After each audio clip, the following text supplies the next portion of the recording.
start to put tension on my string drawback, I was like, okay, I'm gonna smoke. It's him. You can look at the horns when he's dead. I'm in the zone. Let the arrow go is perfect. When they lose their front shoulders, yeah, you start. Yeah, that's how you know they're smoking. Went about 5-10 more yards. He probably went 20 yards, a little tip, then we tried getting back up. And I saw him pull up. We rushed 40 years rods that night. We got like 156 and something like that, and then the next day we came out to 163 even. You're listening to the White Cat Outdoors podcast, bringing you to the table where we talk about the outdoors. What's going on, guys? I didn't come prepared. This whole podcast is just in shambles because I didn't know the episode. Nick just told me it's 148, so enjoy this 148th installment. I'm thinking maybe we'll just start dropping that. Just no more episode. We're just another. I think we should just call it "Welcome to another installment." Once we hit 150, then I'm just throwing it out the window. I don't care what episode it is. There's just so many to keep track of. We could do that. Yeah. All right. After 150, they're no longer numbered.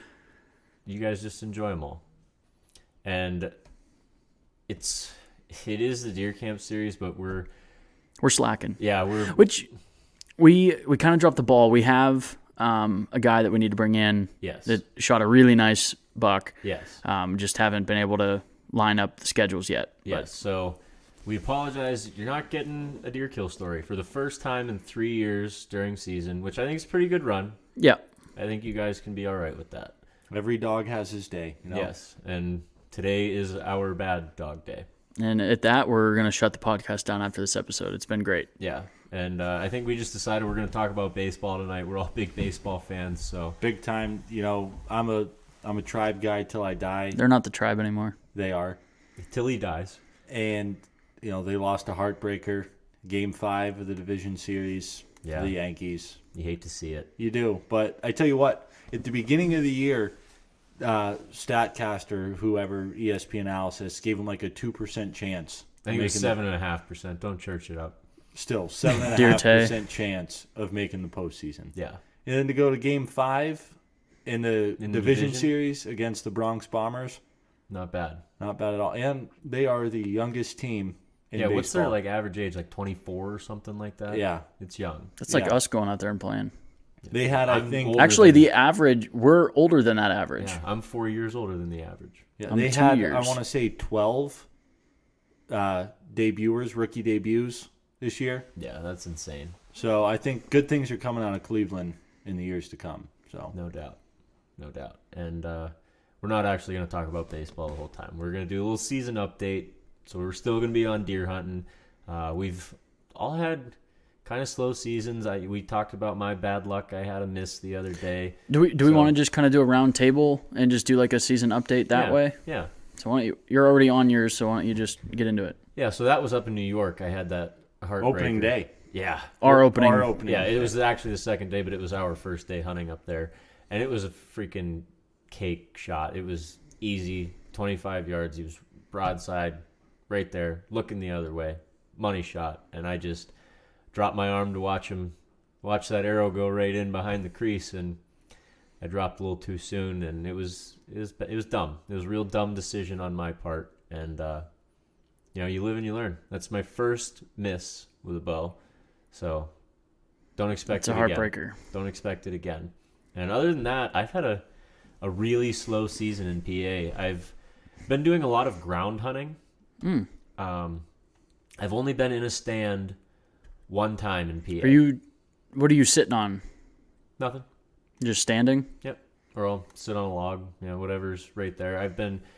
Because we've talked before, the property that I hunt the most, where I have most of my good bucks, it got pretty much clear cut. There's very few trees left. Are you aware of the chair locking portion of your stand? Yeah. So you could use that. I could, yes, but I just haven't for whatever reason. I feel like it would be kind of tough just because there's tops and shit everywhere. Just lets you get a little chair. Yeah, but I set up in one spot a couple times. It's just a freaking sweet setup. Just the way the Tops. The tops are. There's like some tops behind me and some undergrowth coming up, so I can just kind of see through that undergrowth, and I'm completely hidden until the deer's like just past me, and it's close quarters. It's like a 10-yard shot, and I figured since I missed up in New York, I better keep it nice and close so I don't mess up again. But I've been loving the ground hunting. I killed one deer on the ground years ago with a bow, but I wasn't hunting. I was walking in, and it just happened to have a doe jump in front of me, and she let me knock an arrow and put one in her. So I don't really count that. It's not the same. But I've been really hitting it hard, and I didn't even really plan on that so much this year. I was just kind of walking in one day with my mobile set up to just find a spot because there's so few trees left anymore. I was like just kind of wandering around, like, where am I gonna be able to set up? Because one, there's so few trees to put a stand in, and two, if you find a tree to put one in, there's no cover around you. You're on telephone poles out there. So as I'm walking around, looking around, I'm like, yeah, that looks like a kind of a decent spot to hide out in. And I was just kind of sitting there. It's kind of adapting to the property, really. Yeah, and honestly, I wasn't even really planning on doing it at that point either. I just kind of sat down to think about it a little bit and put a game plan together. And as I'm sitting there, I just kind of adjusted myself to where I was sitting, and I was like, I'm just going to sit here this evening. And that first evening, I could have killed a small buck. It was legal, but it wasn't anything. Not what you're after. Yeah, so I let him walk. I could have killed a couple of does. So it's been a lot of fun so far, adapting, like you said, adapting to that property and changing that part and learning a new aspect of bow hunting. Because we've been doing it for so long, it seems like you've got your game refined. Mm-hmm. So it's cool to try something new and add another facet to hunting and making it even a little bit more difficult, a lot more difficult, really. I mean, I've always been fascinated with the idea of ground hunting. When you and I went to Ohio, I set up, basically there was like a cornfield that was still up in the end of January, and I tucked myself into that pricker bush, and it was, I mean, I didn't have a doe tag, but I had that doe walk inside 10 yards from me, never saw me there, and it was just, ever since then I've been fascinated with it. I haven't really ground hunted since then. I mean, there's been a few times that I've set up my stand, literally like didn't even use a stick, just like put it there. So, I mean, I don't know if that's considered ground hunting. I mean, I would consider I'm like that. 2 feet off the ground. Yeah, it's one step. Yeah. You could stand on a log and be in the same position. That's true. But I just typically, I usually elevate myself. But it's always been interesting to me. Yeah, and I've always found it interesting. It's just never something I've really done. But now, with that property being the way it is, it's very conducive to ground hunting, and it just makes life a lot easier to hunt that property because it gives you more options because you have so few with trees. But it makes life a lot harder because you're on the ground. You're right eye level with the deer, and you're bow hunting, so it's tough. And I don't want to do it out of a blind. I want to be out, make it even more difficult. Nature's blind. Yeah, nature's blind, exactly. I always wanted to get a turkey with a bow from the ground without a blind. Yeah, that would be sweet. So I've had a pretty slow season thus far. Like I said, I've had plenty of opportunities to kill things, but it's just not exactly what I want, other than that buck that I missed up in New York. And, it happens. You hunt long enough, it's going to happen. Yeah. So that's been my season so far. Pretty slow and mildly disheartening, but, usually those seasons kick up a notch, and I feel it. I'm going to kill a giant buck for sure real soon. I hope you do. Yeah, I hope so too. My season's been pretty similar to yours in the aspect of low action. My cameras really haven't started to pick up like I was expecting them to at this point. But I've still been going out 4 to 5 days a week, usually it seems. I've been trying to get out at every opportunity I can. Yeah. And I've seen few bucks, but I've only had one in range, and pile of does. I see does almost every time I hunt, and I did shoot one doe earlier that we talked about. Yeah. But that stand's kind of or I guess I don't even have a stand there. I just hang it as I go. I should put a stand there with how often I hunt it. Yeah. But it's pretty much a gimme. Like if I bet $50 every year on if I'll kill a doe out of that stand, I'd probably be up. Yeah. Like the last 2 years, I told Tom, hey, I'm going to go shoot a doe tonight out of my honey hole. He's like, all right. And sure enough, that's what happens.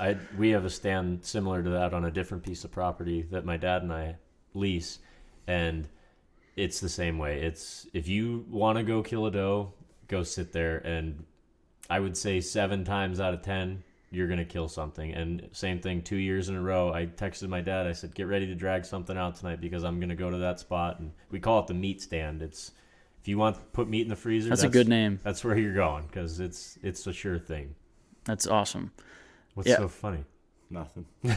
I've talked about it many times on the podcast. I like going out and shooting a doe early season just to shake the dust off. Yep. Just, practice a little bit. And now I'm out of a doe tag. I am strictly buck hunting. Mm-hmm.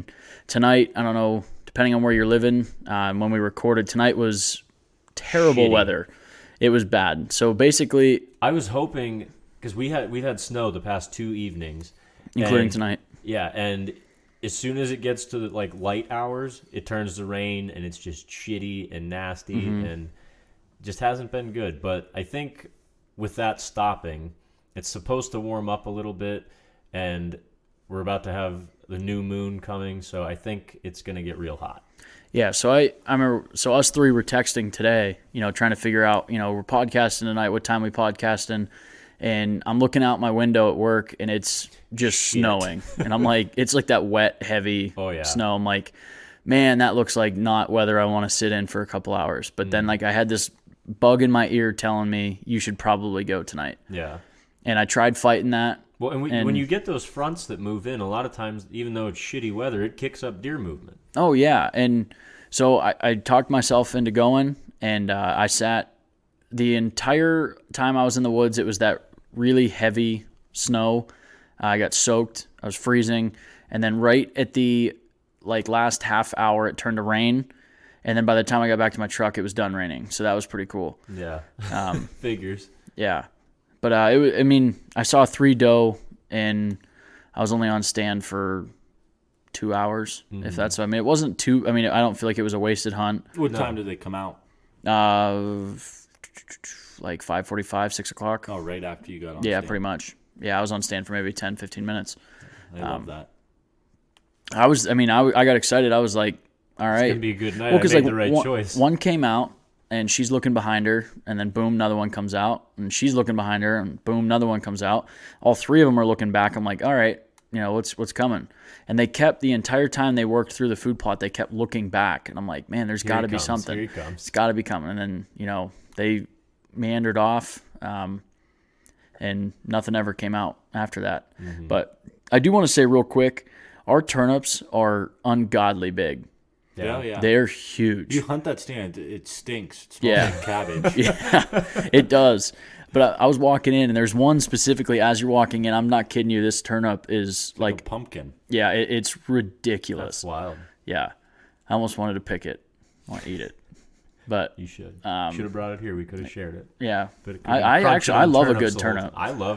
When I walk in, I love hunting food plots for that reason. I just walk in, grab a turnip or a radish, and munch on that for a while. Yeah.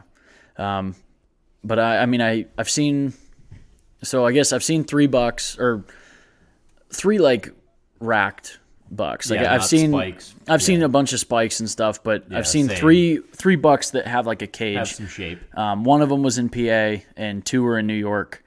And the one in PA was tiny, didn't really get me excited at all. It was kind of like, oh, cool. That was something to look at. Yeah. And then both the bucks that I saw in New York were shooters, just never gave me an opportunity to, they never got inside 80 yards. Yeah. But it was, I was still excited. I seen a lot of deer that night, but season's early. I've still got. They're gonna start kicking up the rut activity. I've got another week and a half of work, and then I'm off for a week or 9 days. Tom and I don't know if we've mentioned this on the podcast. So Tom and I, since both of us graduated college, we started. Our tradition is we take the same week off and we just hunt sun up, sundown for 9 days in a row. We The just old rutcation, we call it. yeah. Or what are we calling it? Yeah, Day rut. Yeah, so typically we call it rutcation, and we spend the entire time up at one farm. Yeah.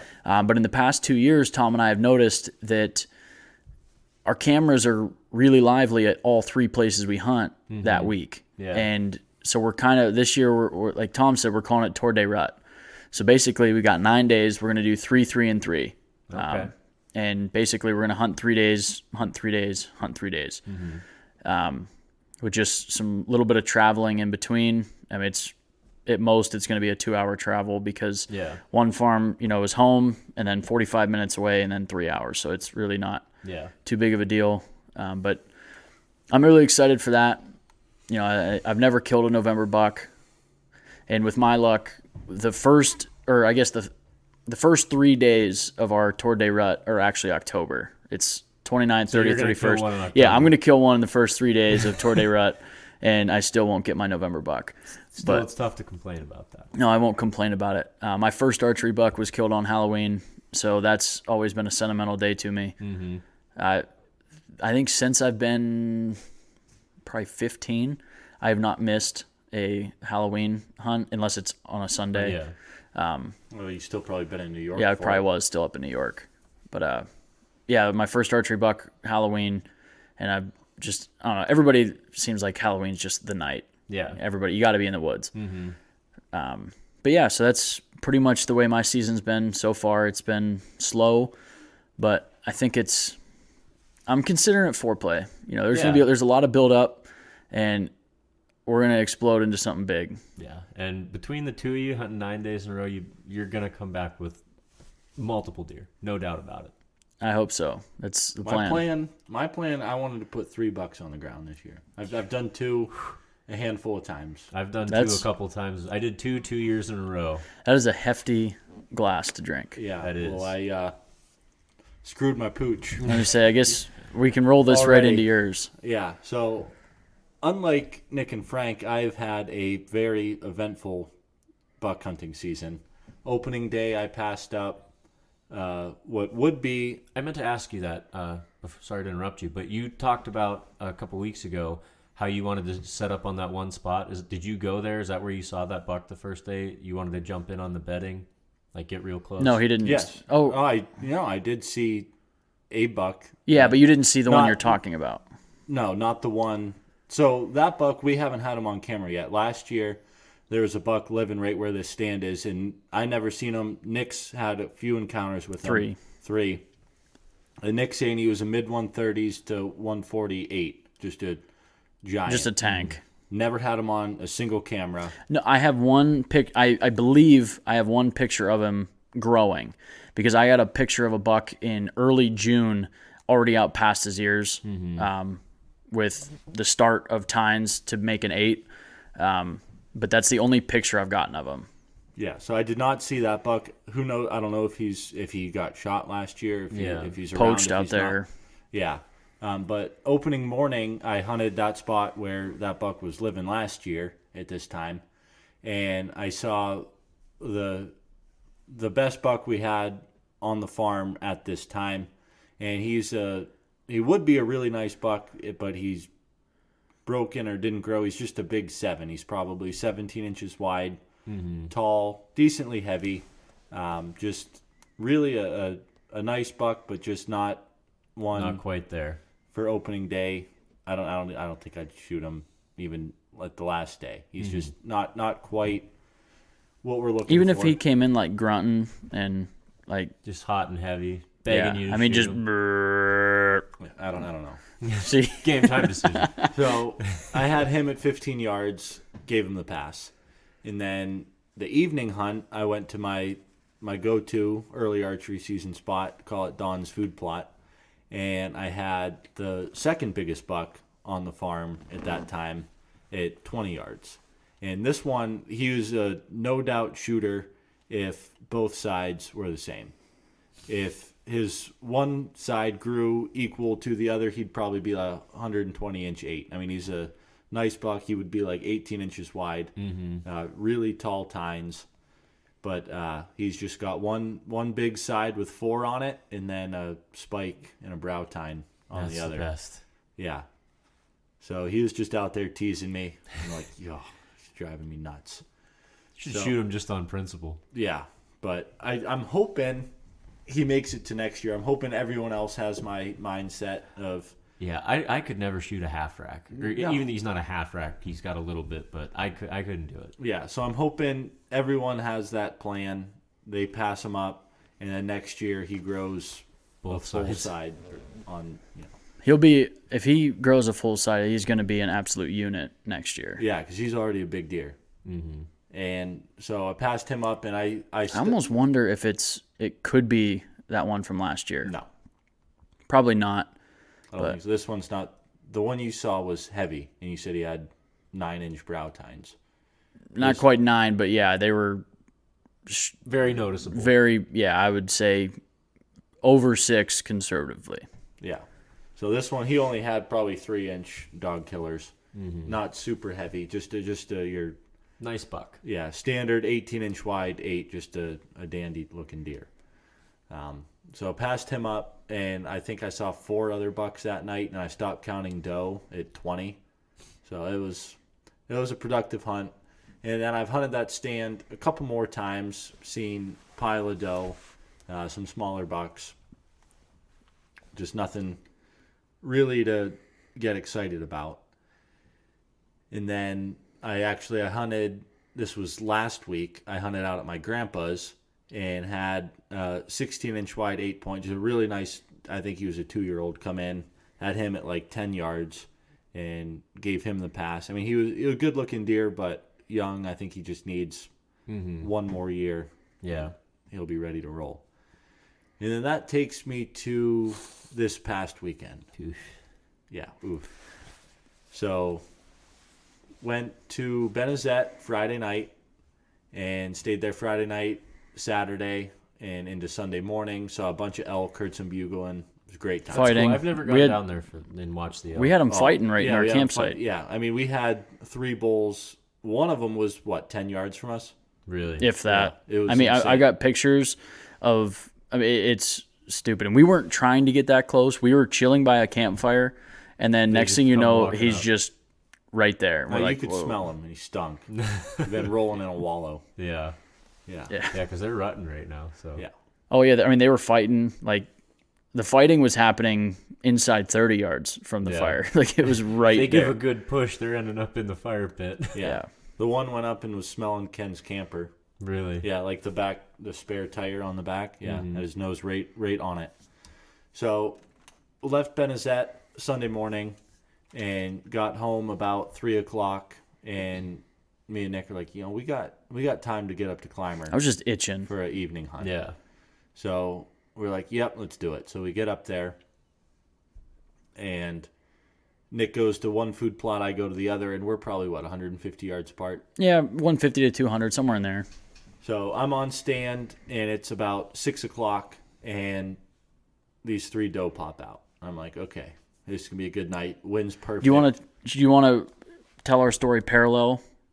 Like, At the same, what he's seeing, what you're seeing. Yeah. Because it kind of plays together. Yeah, sure. so you're talking 6:00. Yeah. Okay, so at 6:00, I've got 2 does in the food plot as well, down by me. And then I guess I saw it first. So Yeah. right around, it's actually, I have the text, 6:07, I see doe get kind of pushed down the hill by a buck. And the buck's at maybe 90 to 100 yards from me. And, quarter after 6 is 6:07, somewhere in there, shortly after 6:00. He's at like 100 yards, and I can just see tines. I'm like, okay, that's got to be a pretty good buck. It's low light through the woods, Yeah.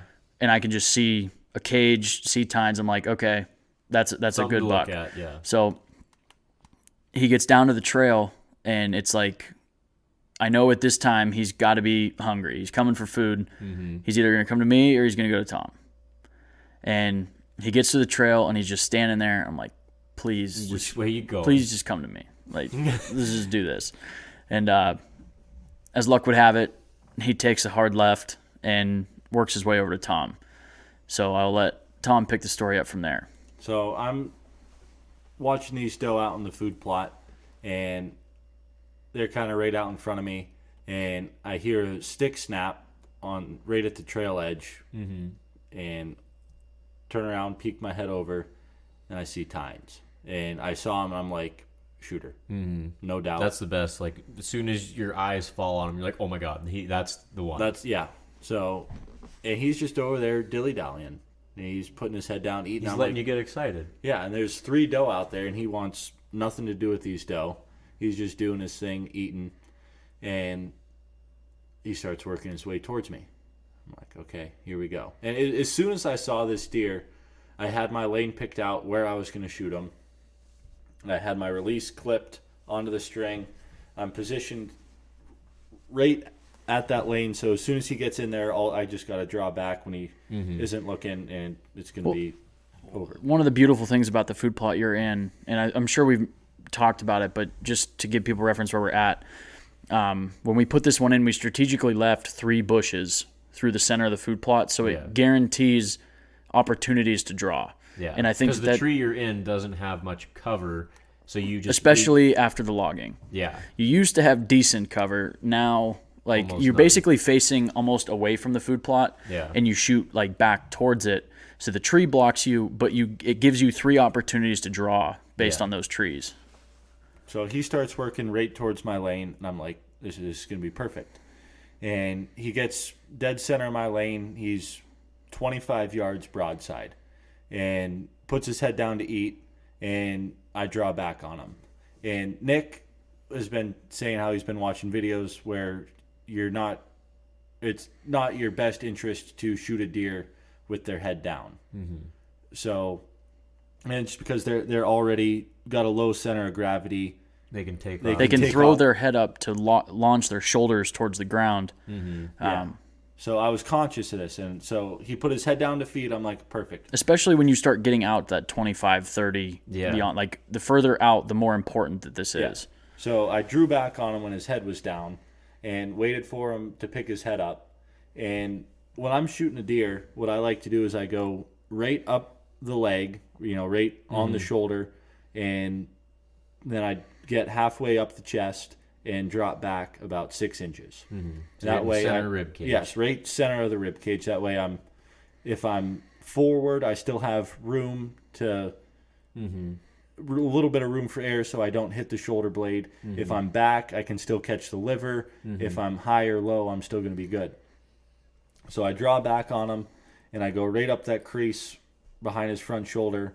And for whatever reason, my mind said, you need to tuck that arrow right behind his front shoulder. And so I touched the release off, is right on the edge of that front shoulder, and frickin' drilled it right in the front shoulder. I was an inch off my mark, but That was enough. yeah. So I shoot, and as soon as I shot, I was like, what are you doing? Like, why did you do that? Yeah. And he took off running, and I could see pretty much the whole arrow sticking out of his shoulder. And he ran about 60 yards, got to the bottom of the hill, and then just walked up the hill. Would stop every once in a while, look around, take a few leaps, and get back into a walk. And I watched him walk well out of sight, couple hundred yards. And I'm like, I'm not feeling good at this point. Yeah. And so I get down, collect myself. Nick comes over. We assess the situation. I tell him what I happened. could tell in your voice that you weren't thrilled with the shot. I watched the buck run off too, seeing the arrow sticking out of it. And I'm like, oof. So we gave it a little over an hour, and we went back in, and we had a decent amount of blood. It wasn't. Which is kind of common with a shoulder hit. Yeah, it wasn't like pin drop. I mean, we were having, piles of blood, and I'm kind of starting to get a little bit encouraged. Like, okay, there's a lot of blood here. I'm not having any trouble finding it, and we tracked.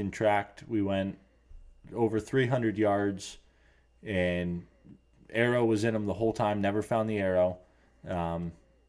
We marked last blood. We tracked for probably 3 hours, marked last blood, and said, we'll come back in the morning when it's daylight. Because where we were at, there was tops and prickers and ferns, and it was nasty. Syrup lines. Yeah, and it's dark and you just got a flashlight. I mean, it's tough.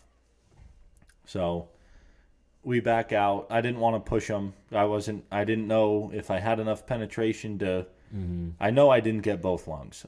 Because if I would have got both lungs, it wouldn't have been. Yeah, it would have been a done deal. And it was super crunchy in the woods, like it was super loud, and at no point did we feel like we bumped anything. There was no beds. We didn't hear any crashing away from us or anything. Like it was. We just got to a point where we were like, lost blood, and we're like, okay, time to back out. So we called it quits about midnight. We started tracking it, I think 8 o'clock, and we tracked till midnight. So so I guess if we only went a couple hundred yards, it sounds like, well, geez, how good of a blood trail was it? But I do want to clarify, Tom and I were on good blood, and at some point, I don't know how it happened, just because you're staring at the ground the entire time, we ended up circling and following the blood trail back. And we didn't realize it until we pretty much got all the way back to the beginning. Just because there's so many tops, and the logging just got done, so we're not as familiar with this hillside as we used to be. All your landmarks are gone. Yeah, it's you can get disoriented in there very quickly. And next thing we knew, we got turned around. We were back at the beginning.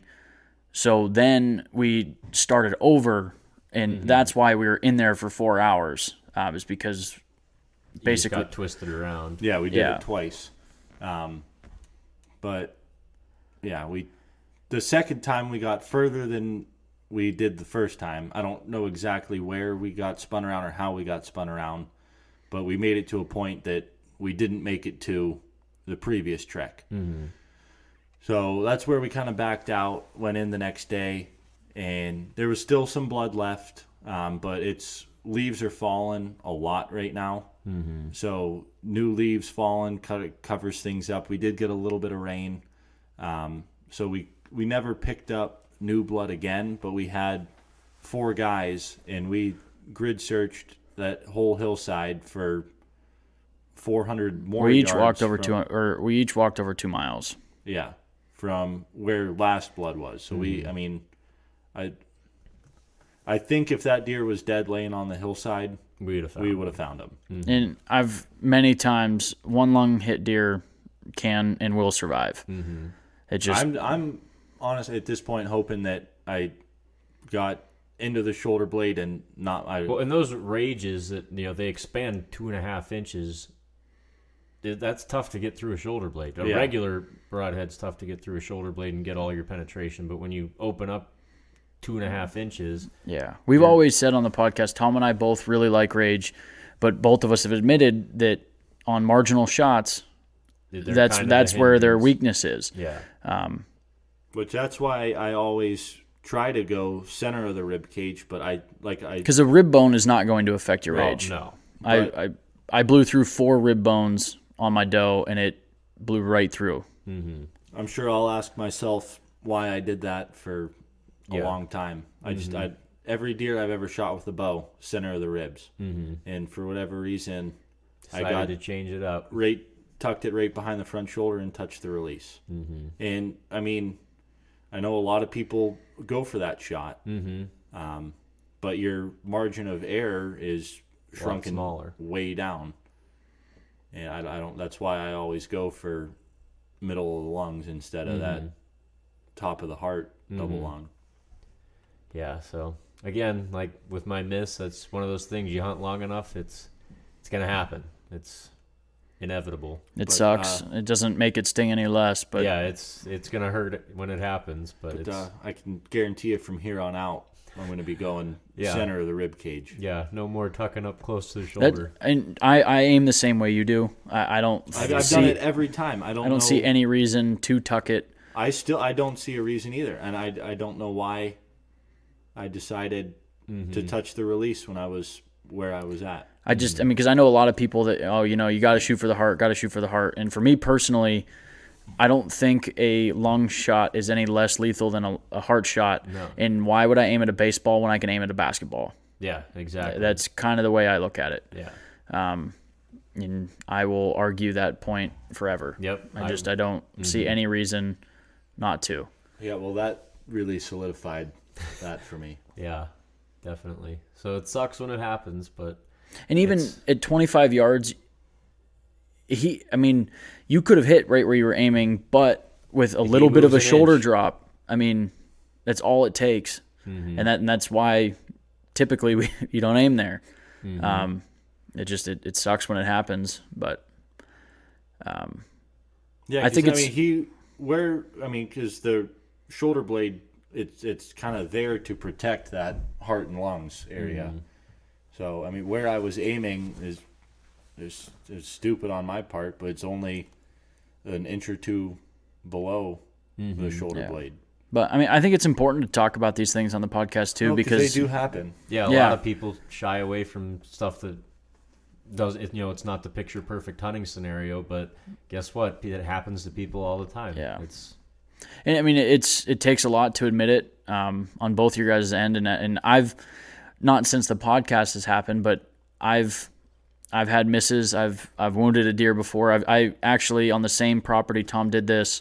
I had a shoulder hit that same scenario. Good blood, lost blood, never found the deer. Yeah, I had a shoulder hit one time years ago. I was probably 16, maybe 17, and same thing.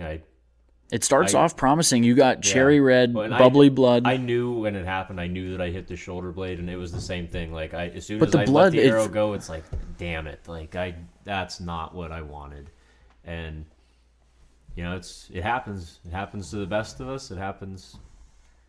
It doesn't happen often to us, but we've all had the scenario play out. So it's something that is worth talking about and learning from for sure. Yeah, it's important. We hope that, and it is. In the years we've been doing this, and even in our statistics of bow hunting, our kill shots way outweigh those no from doubt. happening. But Yeah, It is I've what had it is. one miss and one wounded deer in my time, and it sucks when it happens. But I've got you one. hunt long enough, and That's actually there's what so many different things that can happen or go wrong or go right, and usually things go right, but there's always a chance for it to go the other way. Yeah, since I started archery hunting, I've got one clean miss and one shoulder shot. I had an oops with a crossbow when I was 10, or 10 or 11. I don't know.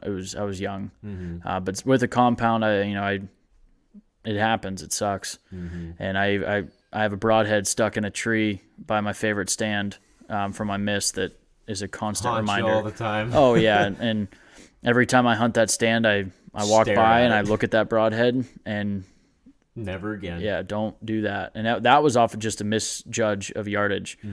I am the first one to admit, and Tom knows, I suck at guessing yardage. Yeah. I am terrible. And the year that I did that, I lost my rangefinder, and still to this day don't know what happened to that rangefinder. It's probably sitting up by a tree somewhere. So I guessed yardage, and I was way off. Shot right underneath this thing, and that's that. Now I do not leave the truck or like to hunt without a rangefinder. See, I'm pretty good with judging range because I used to hunt with my grandpa a lot, and he would make me guess yardage. I'd just be sitting in the tree and be like, "How far is that tree?" And I'd guess, and he'd pull up the rangefinder. You're And, not even close. You're an you idiot. suck. Go home. So I got. Inside of 50 yards, I'm probably within 3 yards. Yeah, and I do that all the time sitting in the woods. There's not really a lot going on. I'll just look out and pick a spot that's, you typically keep it within Your arc. circle, wherever I'm going to be shooting. And I look at a spot and I'm like, okay, how far is that? And I take a guess and I pull my rangefinder out. And it helps a lot to go I through do those that, motions. but problem is it's You're not taking enough notes, apparently. well, yeah, I'll be like, oh, that looks like that's probably about 25, and I look at it and it's like, oh, that's 16. Oof.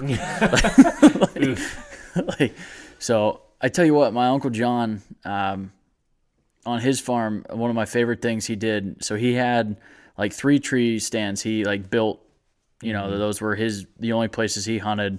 And as he got older, it was even down to just one. But what he would do every year is he would walk out and he would paint 20 on a tree, paint 30 on it. Like he had it just in spray paint.